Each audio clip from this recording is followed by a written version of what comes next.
आखिर ऐसा क्यों? वैक्सीन लगवाने से मौत क्यों हो रही है? लेकिन इस सवाल का जवाब देने से पहले हमें वैक्सीन के प्रोसेस को समझना होगा।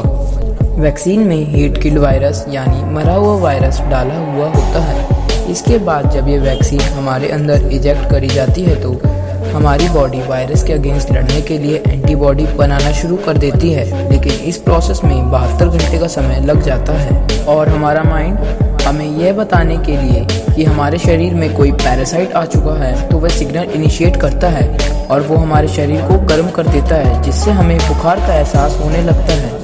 आपने भी ये कई बार देखा होगा कि वैक्सीन लगवाने के बाद हमें 1-2 दिन बुखार चढ़ जाता है, लेकिन उस समय हमारे बॉडी में मरा हुआ वायरस होता है तो ये मामूली पैरासीटामोल खाने से ठीक भी हो जाता है। लेकिन हमें वैक्सीन लगवाने से यह फ़ायदा भी मिलता है कि हमारे शरीर में एंटीबॉडी भी फॉर्म हो जाती है और साथ ही अगर वायरस हमारे शरीर में आने की कोशिश भी करता है तो उसको उसी समय एंटीबॉडी रिकॉग्नाइज कर लेती हैं और उसे मार देती हैं, तो हम इजीली वायरस से अफेक्ट नहीं होते हैं। लेकिन अब ये सवाल उठता है कि मौत क्यों हो रही है? अभी तक आपको वैक्सीन लगवाने के सिर्फ फ़ायदे ही दिख रहे होंगे, लेकिन इसके साथ इसकी लिमिटेशंस भी हैं। मतलब ये कि अगर जिसको पहले से कोरोना हो और उसके बाद वो वैक्सीन लगवा लेता है तो उसकी हालत गंभीर हो जाती है और उसकी मौत भी हो सकती है। और ये जो बात मैंने बोली है ये बिना प्रूफ के नहीं बोली है, इसका मेरे पास प्रूफ भी है। यह बात एक साइंटिस्ट जिसका नाम फ्रेडरिक ग्रिफ्टिन के द्वारा 1928 में बताई गई थी। इस एक्सपेरिमेंट का नाम उन्होंने ट्रांसफॉर्मिंग प्रिंसिपल रखा था। ये जो एक्सपेरिमेंट है ये फ्रॉड नहीं है, यहाँ तक कि ये आर्टिकल विकिपीडिया पर भी पब्लिश है और 12th क्लास की एनसीईआरटी बायोलॉजी बुक पर भी पब्लिश है। इस एक्सपेरिमेंट ने फ्रेडरिक ने 2 निमोनिया करने वाले बैक्टीरिया लिए, जिसमें पहला बैक्टीरिया वो निमोनिया नहीं कर सकता था, लेकिन जो दूसरा बैक्टीरिया था वह निमोनिया करने में कैपेबल था। और यह एक्सपेरिमेंट उन्होंने चूहे पर करने की सोची, जिसमें वह पहली कंडीशन में दूसरा बैक्टीरिया लेते हैं जो निमोनिया करने में सक्षम था, उसको वह हीट किल्ड यानी मार कर चूहे के अंदर डालते हैं, लेकिन इस कंडीशन में चूहा जिंदा रहता है। तो हमें पहली कंडीशन से यह साफ पता चल जाता है कि एक मरा हुआ बैक्टीरिया यानी हीट किल्ड बैक्टीरिया चूहे को नहीं मार सकता। लेकिन अगली कंडीशन में वह चूहे के अंदर पहला बैक्टीरिया डालते हैं जो निमोनिया नहीं कर सकता था, लेकिन यह लिविंग होता है। मतलब इसमें पहला बैक्टीरिया जिंदा होता है लेकिन वह निमोनिया नहीं कर सकता, और जो दूसरा मरा हुआ होता है वह निमोनिया कर सकता है, लेकिन इस कंडीशन में चूहा मर जाता है। इस एक्सपेरिमेंट से ये कॉन्क्लूड किया गया कि एक मरा हुआ बैक्टीरिया अगर दूसरे जीवित बैक्टीरिया के इन्फ्लुएंस में आता है तो वह भी जीवित हो जाता है। तो अब इसी कंडीशन को वैक्सीन के रूप में समझते हैं।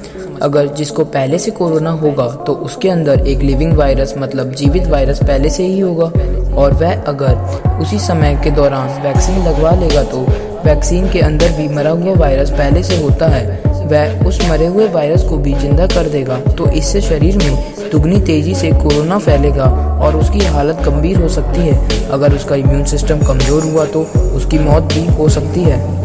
अब सवाल उठता है कि हम करें क्या? इसका सीधा साधा जवाब है कि अगर आपको कोरोना है तो उस समय वैक्सीन मत लगवाएं, यानी उसके 2-3 हफ्ते बाद आप वैक्सीन लगवा सकते हैं।